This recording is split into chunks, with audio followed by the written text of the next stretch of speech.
Hi Carol, how you doing? Eu espero que você esteja bem, tá?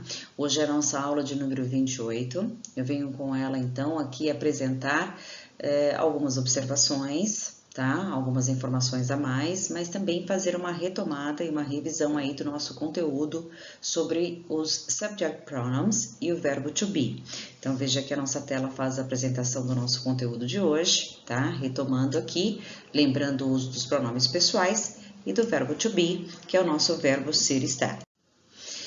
Subject pronouns são os nossos pronomes pessoais, onde eu tenho então essas palavrinhas que estão dentro dos balões, conhecidas como pronomes pessoais. Lembrando os pronomes I, you, he, she, it, we, you, they, ok? Já foi também visto isso por nós anteriormente, mas, né, estamos revisando. Agora, a funcionalidade, ou seja, para que servem esses pronomes pessoais? Então, nós temos dois aspectos importantes dessa palavra, deste pronome. Então, observe o exemplo que eu vou te dar. Por exemplo, Luciana is the teacher. Então, se a Luciana é a professora, Luciana é o substantivo próprio, sujeito da oração, que pode ser substituído pelo pronome pessoal she. Então, Luciana is the teacher, she is the teacher, ok? Então, esses pronomes que eu citei no slide anterior, I, you, he, she, it, we, you, they, são pronomes que podem substituir nomes, ok? Luciana is the teacher, she is the teacher. E também vão funcionar como sujeito da oração. Como assim sujeito da oração? Porque toda palavra que vem numa posição antes do verbo, eu tenho sujeito.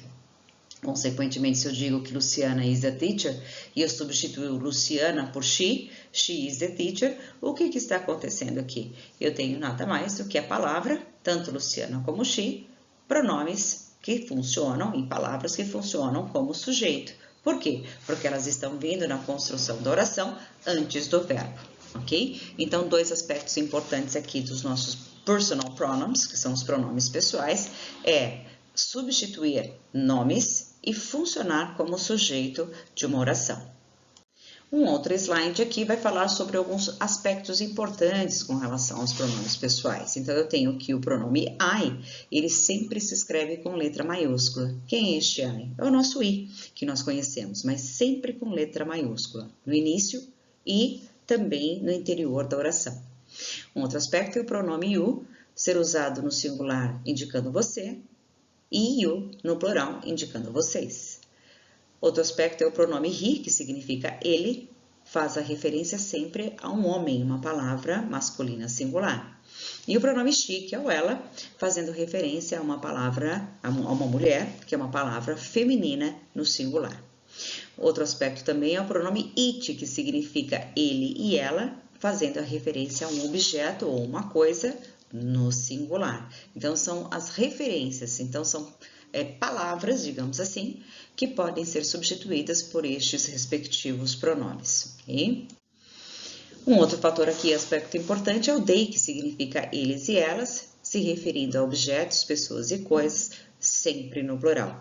E este he, she e it da terceira pessoa do singular são palavras substituídas, então, no plural, pelo pronome they. Ok? Aqui eu tenho outras observações, que na linguagem formal, às vezes, se usa o she para se fazer uma referência a um país, isso na formalidade. Na informalidade, ou em linguagem informal, às vezes se usa she para se referir a um carro, a um navio, avião, ou computador. Por quê? Porque eu tenho aqui a proximidade, né? A informalidade. E um outro aspecto é usar o pronome it para uma criança, um bebê, sem fazer a referência ao sexo dessa criança. Então, eu também posso usar o it neste caso, tá bom? Então, são algumas observações, acho que legais aí, para que você saiba. E você conhece o verbo to be? To be or not to be? That's the question. Shakespeare. Então, só lembrando aqui um assunto que nós abordamos na nossa outra videoaula, tá? Aqui estamos falando somente do verbo to be, ou seja, o verbo que em português pode ser traduzido como ser ou estar, dependendo da frase. Lógico, depende da tradução para que eu adeque, né? Adapte aqui direitinho qual a tradução de acordo com o contexto e a oração. To be significando, então, ser ou estar. Então, sempre que eu quiser falar algo com os verbos ser ou estar, seja qual for a forma, pode ser estou, sou, estás, és, está, é, estamos, somos, estava, era, estavas, eras, estávamos, éramos, etc. Eu preciso usar o verbo to be.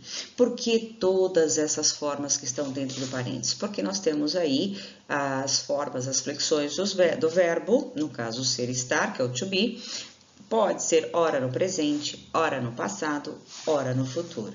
Tá bom? Hoje, o que eu estou ensinando você, Carol, é justamente a flexão do to be, tá? Nosso verbo ser e estar, no presente do indicativo que nós chamamos de simple present. E aqui eu venho com esta tabela, tá? Lembrar a conjugação do verbo to be na forma afirmativa, tá? Então, atente-se aqui a esta conjugação, que vai ser de extrema importância para você fazer o seu trabalho, a sua atividade avaliativa trimestral, tá? I am, he is, she is, it is, you are, we are, you they are. Então, não esqueça, isso aqui é uma forma de memorizar, de retomar. Então, veja que nós abordamos na aula de hoje 2 assuntos importantes, tá? Eu acrescentei algumas informações novas, mas o importante é lembrar, então, dos nossos pronomes pessoais, que são I, he, you, né? He, she, it, we, you, they, ok? Eles estão aqui, ó, colocados, tá? São esses aqui, ó, eu estou circulando. Esses são os nossos pronomes pessoais, ok? I, he, she, aqui ele não colocou you, né? Mas você sabe que, de acordo com as minhas observações, o you é você no singular e you, vocês, no plural. Então, voltando. I, he, she, it, you, we, you, they, ok?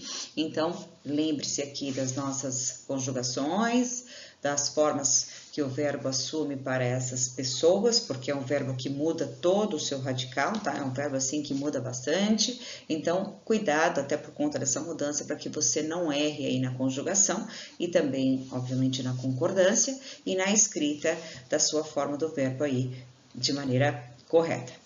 Tá bom? Então é isso, querida. Eu espero que você tenha aproveitado bastante a aula, que você retome o conteúdo, revise, para que você possa estudar e fazer o seu trabalho com tranquilidade nesse trimestre aí que já está acabando, ok? Um grande, forte beijo grande para você e nos vemos em breve, ok? See you next class. See you later. Kisses in your heart. Bye, bye.